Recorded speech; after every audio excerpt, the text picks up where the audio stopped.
the contract was done with Aisha, but she did not move into his house. She was still very young. There's khilaf about the age, but in al-Bukhari, that hadith from Aisha radiallahu anha says that she was 6. If you look in the history books and look at the year she died and how old she was, some of the ulama say that she actually was probably 12. Some say 15,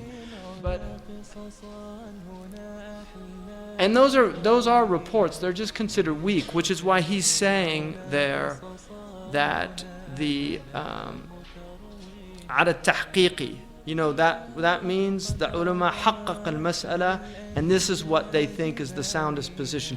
So there are differences of opinion.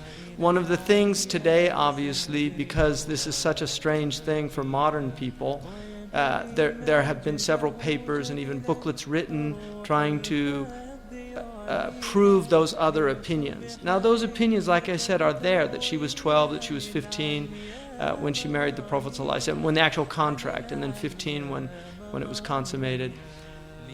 But if you try to apply a modern template onto this period of time, you'll get a lot of problems, because this was a different world, and unless you recognize that, you will run into problems in the seerah.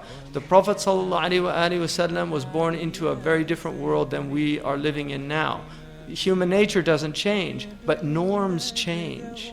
Norms, the a'raf of people change. In our urf, this would not be acceptable, and this is a masala urfiyya.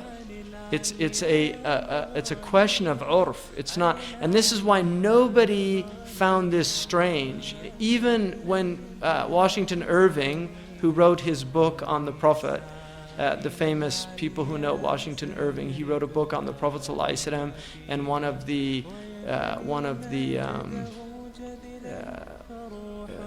he wrote the Alhambra, Tales of the Alhambra, and he wrote Rip Van Winkle. People know him from that. But he wrote a life of the Prophet Muhammad ﷺ, and in that life, he mentions that he married Aisha and consummated the marriage at 9, and then he says, but women of the desert are very precocious. So this is the 1830s, an American that does not use it as a means of attacking the Prophet ﷺ, because in 1830 America, 12-year-olds, it was quite normal for a girl of 12 or 13 to get married.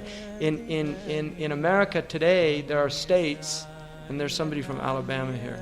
I'm not making any jokes about Alabama, but there are states where it's permissible to marry a 13-year-old, a 12-year-old with consent, adult consent. But people used to get married when the period came. A girl was biologically capable of having children. Now, if we look also, it's important to note that Aisha radiallahu anha is by no means an ordinary person, and she is one of the most extraordinary women that has ever lived. Anybody that does a study of her life will conclude that not only was she a genius, clearly. I mean, you can look at a person. It's very strange for people that study American history. You have to ask, how is it possible that all these men were living at the same time? John Adams and Thomas Jefferson and Alexander Hamilton, very unusual people to be living at the same time, because we don't have that. But if you look at the Prophet ﷺ, the people around him, and that he was given as companions, it's beyond belief. It's so extraordinary. I mean, it's not beyond belief. Amantu billahi wa rasulihi. But it is extraordinary. And so the Prophet ﷺ, his marrying Aisha is very significant. She transmits a third of the religion, according to in fiqh. She gives us so many masail. She solved many of the problems.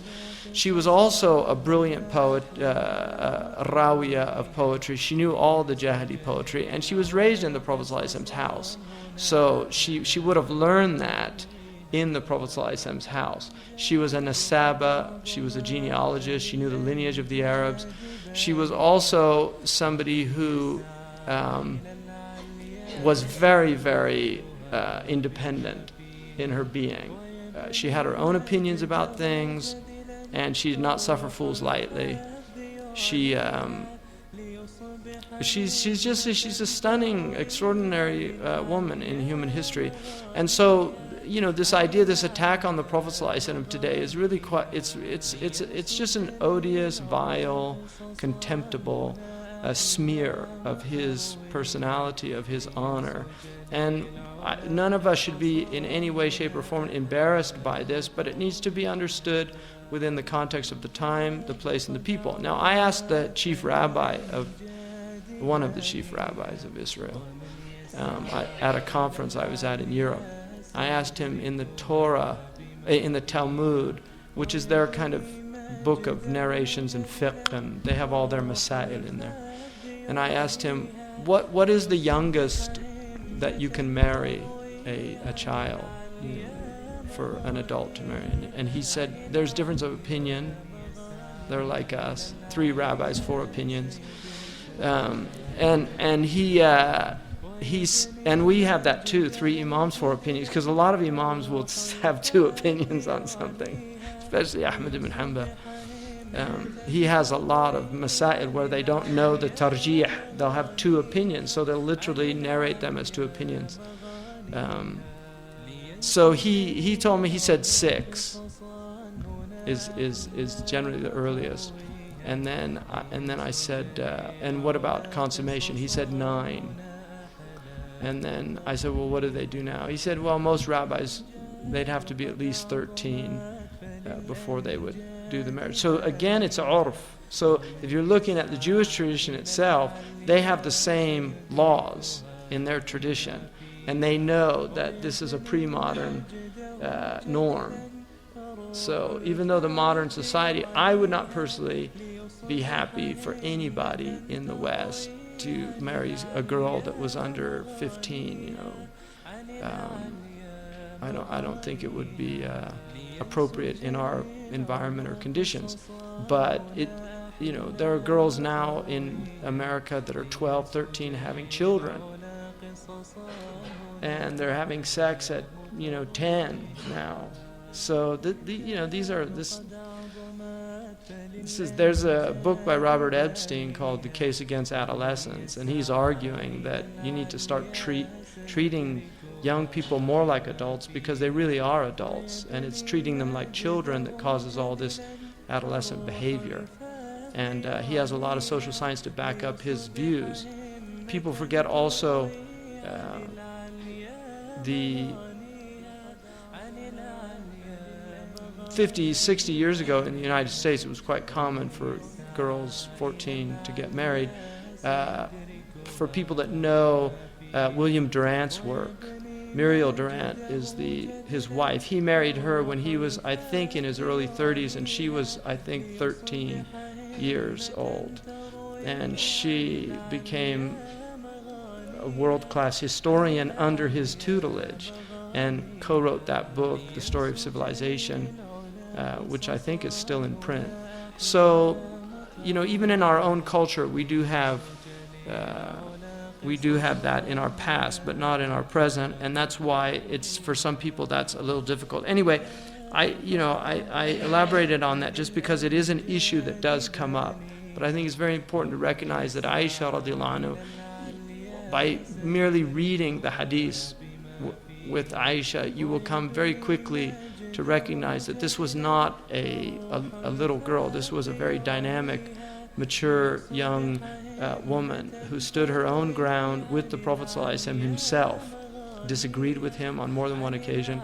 If you want to know the level of her erudition, for those who know Arabic, the hadith of Zara' will show you the type of erudition. Qadi Iyad wrote a commentary on that book that was published in Morocco. محمد سيد الكونين والثقلين والفريقين من عرب ومن عجم. محمد سيد الكونين والثقلين والفريقين من عرب